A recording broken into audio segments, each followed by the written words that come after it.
Welcome to this explainer. Let's jump right in. Today, we're talking about the ground beneath our feet. We walk on it every single day, right? But we're going to shift our perspective, taking a really fascinating jump from the strict scientific definition of soil to a profoundly artistic one. Part 1. The dual nature of soil. So, in the Class 9 curriculum, we actually get introduced to two wildly different ways to look at the exact same patch of dirt. On one side, geography gives us the hard reality of soil formation. The West Bengal guidelines frame it purely around science, weathering, minerals, all those measurable outcomes. But then, on the other side, we have this vibrant, highly creative view of soil as high art, which is beautifully captured in Maya Antonee's poem, Canvas of Soil.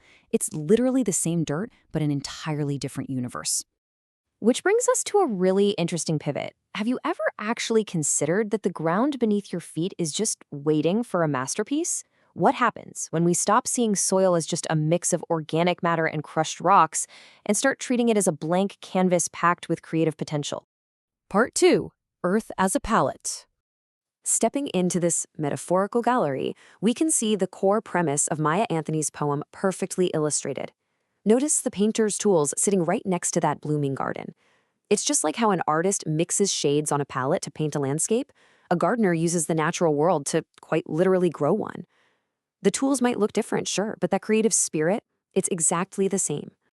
The poem opens with these lines: "Palette of earth, rich and deep, where dreams of gardeners seep." The poet is directly comparing the earth to a painter's palette that is endlessly rich and fertile.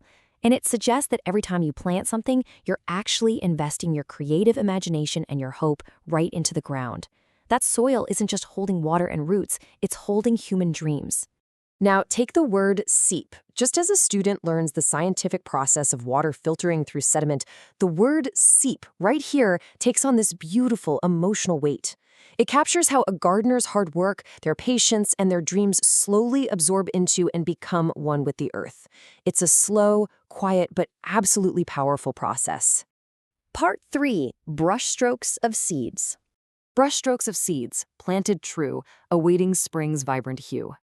By blurring the lines between a gardener toiling in the dirt and a painter standing at an easel, the poem gives us this brilliant comparison. Seeds actually become deliberate, purposeful brushstrokes.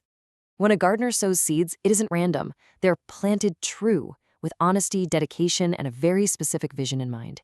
It completely transforms the physical labor of gardening into an act of delicate artistic creation.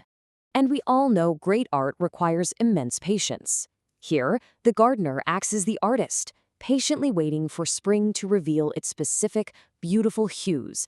Instead of just saying colors, the poet uses hue, which gives this much more poetic sense of the exact shades and the exact lighting that will eventually bring the garden to life. Part 4. Nature's living masterpiece. Blossoms bloom, a painted sight, dancing in the morning light. The magnificent payoff for all that patience finally happens when the garden bursts into a living artwork. Using some really vivid personification, the poem paints a picture of flowers moving joyfully. They aren't just sitting there static. They're literally dancing in the morning light. It creates this almost musical, joyful movement, turning the garden into a dynamic painting that actually interacts with the sun. Just look at this incredible explosion of specific shades. Nature doesn't just paint with basic red, green, and blue. We're talking about the rusty red of an old iron gate, the pistachio green of a new shoot, right down to the deep denim or ice blue of the sky and the flowers. It's an incredibly diverse palette bursting into life, creating these contrasts and textures that human painters spend their entire lives trying to master. Shades of green, red, and blue, nature's artwork ever new. What's really fascinating here is that phrase, ever new. Think about a painting in a museum. It's static, right? The Mona Lisa looks exactly the same today as she did 50 years ago. But a garden? A garden is constantly evolving with the seasons, the weather, the shifting light. It's an artwork that is always fresh, always changing, and just perpetually renewing itself. And the real beauty of this artwork is that it incorporates our lived reality. Even the everyday, purely functional objects in a garden, like a simple wooden bench to rest on or a coiled-up green watering hose, they all become part of this living, breathing masterpiece that's just buzzing with colorful butterflies and life. It's an interactive gallery you get to actually walk through. Part 5, where art and life coincide. Each plot, a canvas wide, where art and life coincide. This brings us to the true philosophical heart of this extended metaphor, where the literal and the artistic completely merge.